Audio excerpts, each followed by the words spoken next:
rekan-rekan semuanya, perkenalkan nama saya Liana Wijaya.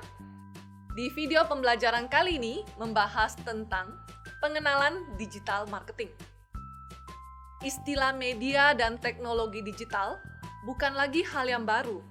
Bahkan lebih dari 25 tahun yang lalu, sejak Sir Tim Berners-Lee menciptakan World Wide Web atau yang dikenal dengan WWW atau WWW. Nah, inilah dia suatu perkembangan besar dalam media digital dan teknologi pemasaran telah menyediakan cara baru bagi perusahaan untuk berkomunikasi di seluruh siklus hidup pelanggan.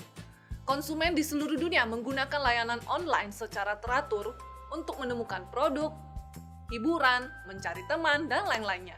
Oleh karena itu, perilaku konsumen dan juga cara perusahaan memasarkan produk telah berubah secara dramatis. Pada sesi ini akan membahas tentang perangkat digital, platform digital, media digital, data digital, dan juga teknologi digital, sehingga rekan-rekan dapat memahami perbedaannya masing-masing. Terdapat istilah yang juga sudah tidak asing lagi, yaitu IoT atau Internet of Things, yang dapat didefinisikan sebagai sistem perangkat lunak, objek barang atau hewan dengan pengenal unik yang dapat mentransfer data melalui jaringan dengan melalui interaksi mesin ke mesin tanpa interaksi manusia.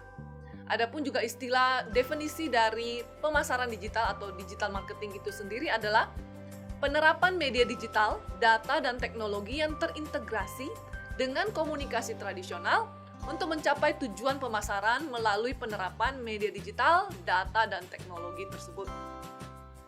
Dalam praktiknya, pemasaran digital berfokus pada pengelolaan berbagai bentuk kehadiran perusahaan online, seperti situs website perusahaan, aplikasi seluler, dan juga halaman media sosial perusahaan yang terintegrasi dengan teknik komunikasi online yang diperkenalkan termasuk pemasaran mesin terselusur, yaitu search engine marketing, pemasaran media sosial, periklanan online, pemasaran email atau email marketing, dan pengaturan kemitraan dengan situs web lainnya.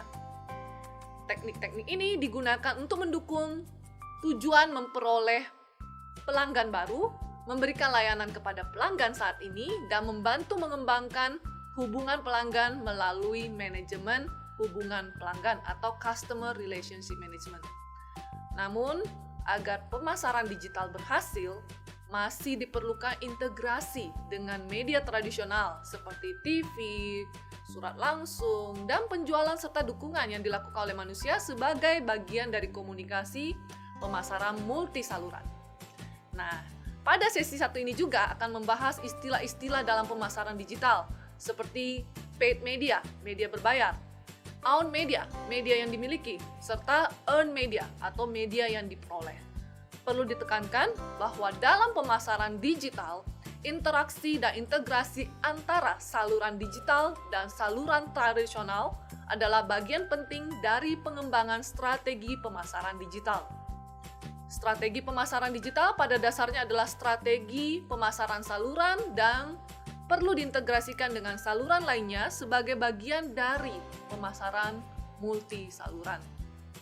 Oleh karena itu, strategi pemasaran digital yang efektif harus, yang pertama, diselaraskan antara strategi bisnis dan pemasaran dengan prioritas dan inisiatif bisnis tahunan yang lebih spesifik.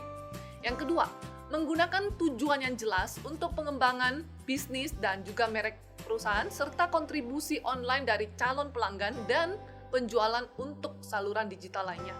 Yang ketiga, konsisten dengan jenis pelanggan dan dapat dijangkau secara efektif melalui saluran.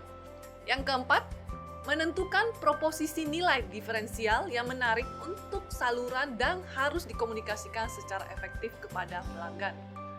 5. Menentukan perpaduan alat komunikasi online dan offline yang digunakan untuk menarik pengunjung ke situs web perusahaan atau berinteraksi dengan merek melalui media digital lain. Yang keenam, mendukung perjalanan pelanggan melalui proses pembelian saat mereka memilih dan membeli produk dengan menggunakan saluran digital yang dikombinasikan dengan saluran lainnya. Dan yang terakhir, mengelola siklus hidup pelanggan online melalui tahapan menarik, pengunjung ke dalam situs webnya, mengubahnya menjadi seorang pelanggan, serta retensi dan terjadilah pertumbuhan. Demikian pengenalan singkat mengenai digital marketing. Ya, terdapat lecture notes yang dapat rekan-rekan baca untuk memahami materi ini dengan lebih baik. Sampai jumpa di sesi selanjutnya. Terima kasih.